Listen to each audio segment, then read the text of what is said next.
नमस्कार दोस्तों। राजस्थान के नागौर में आरएलपी पार्टी का जबरदस्त प्रदर्शन और रैली का आह्वान वहां के सांसद हनुमान बेनीवाल ने किया। जन आक्रोश रैली का आह्वान, जिसमें उमड़ी भीड़ ने दिखा दिया कि हनुमान बेनीवाल के पांव जमीन से जुड़े हुए हैं और वहां की जनता उन्हें किस कदर अपना रहनुमा मानती है। दोस्तों, जबरदस्त रैली, लाखों की भीड़ और सबसे बड़ी बात कि किसी तरह की कोई भी अप्रिय घटना नहीं। अनुशासन में, सब अनुशासन में रहे और रैली बड़े शांत भाव से हुई और लंबी रैली चली। रैली में 88 प्रस्तावों पर मोहर लगाकर सरकार को भेजा गया अपनी मांगे, और कुछ समय सरकार को दिया गया ताकि वह हमारे बीच में आकर हमारी मांगों को माने और जो लोग बाग यहाँ इकट्ठा हुए हैं उनकी समस्याओं का वो हल हो सके। दोस्तों, मांगे तो 88 थी, लेकिन मुख्य मांगे 4-5 हैं। पहले नंबर पर किसानों के जमीन अधिग्रहण का मामला, जो कुछ 1000 रुपये देकर जमीन का अधिग्रहण कर लेते हैं और अपने सहयोगियों को मोटे भाव पर देकर काफी पैसा कमाते हैं।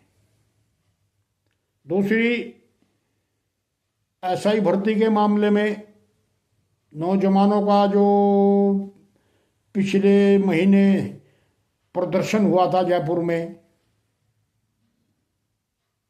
उसके मामले में भी सरकार ही हिला हवाली कर रही थी। उसका भी एक मेन मुद्दा इस रैली में रहा। और एक बजरी माफिया के खिलाफ ऐसे ही कितने मुद्दे पर, लगभग 88 मुद्दों को सरकार के पास भेजा गया और सरकार से अनुरोध किया गया कि इनका समाधान किया जाए। लेकिन दोस्तों, सरकार कितनी गंभीर है ये तो आने वाले वक्त में पता लगेगा। लेकिन एक बात दावे के साथ कह सकता हूं कि सरकार के चूल्हे हिल गए। इस प्रदर्शन से सरकार सहमी हुई है और वो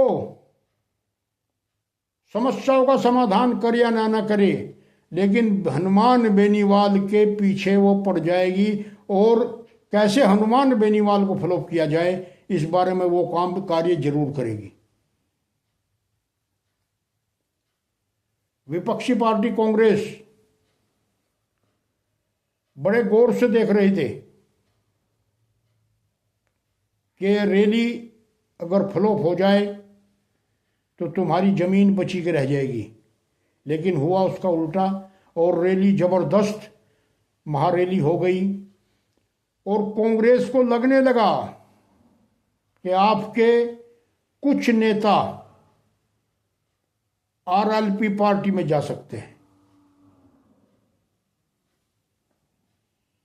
हनुमान बेनीवाल एक बार फिर अपने शक्ति प्रदर्शन में कामयाब हुआ और उन्होंने बता दिया कि मैं जनता के दिलों में राज करता हूं।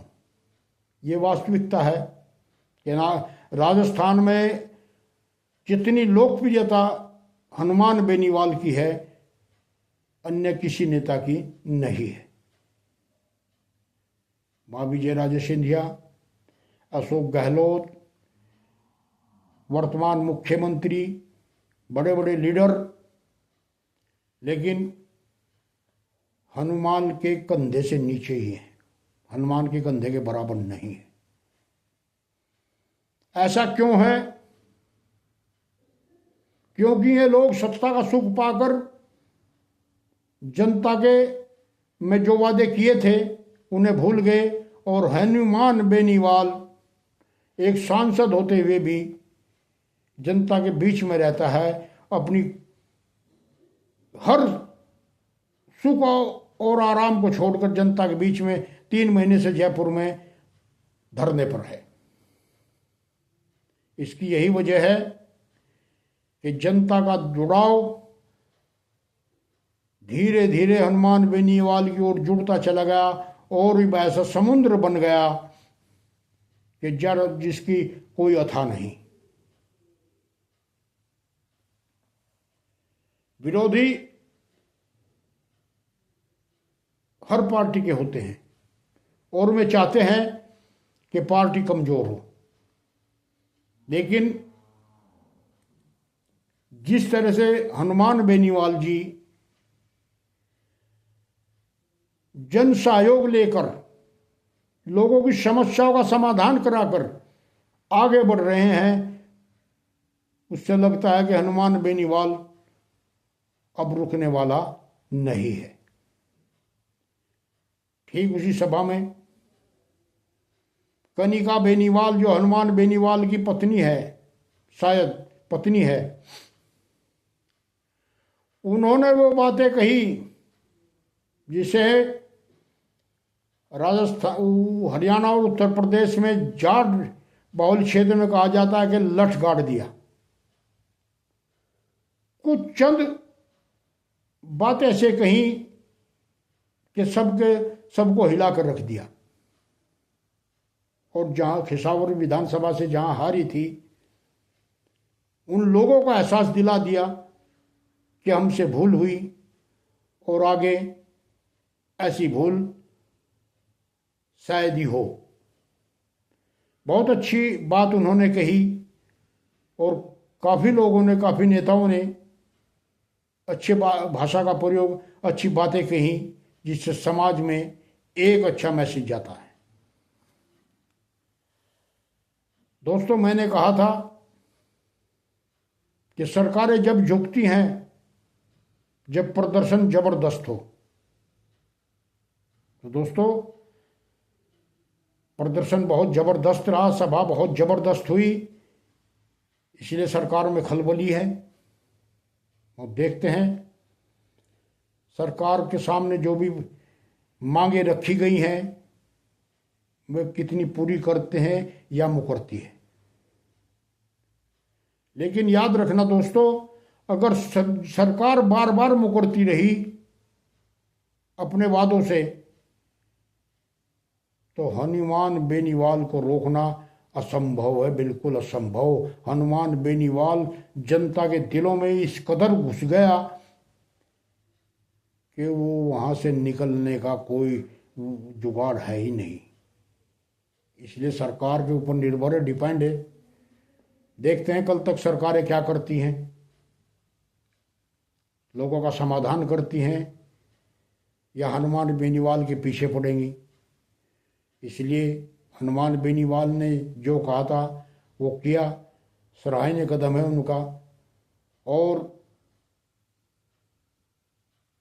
जनता के हितों का काम करने के लिए वे बधाई के पात्र भी हैं। और लगता है कि राजस्थान के दिन अब फिरने वाले हैं, क्योंकि हनुमान बेनीवाल जी अपना लाव लश्कर लेकर निकल पड़े हैं और मंजिल बहुत नज़दीक उनके आती जा रही है। मंजिल जरूर पाएंगे। नमस्कार दोस्तों, मैं आपका Chaudhary Omkar Singh Dahiya, YouTube news channel सच के सवेरा के साथ। इस वीडियो को ज़्यादा से ज़्यादा देखिए, ज़्यादा शेयर करिए, ताकि नागौर के सांसद की जो मेहनत है वो सब देखें। और वीडियो को सब्सक्राइब जरूर करें। नमस्कार।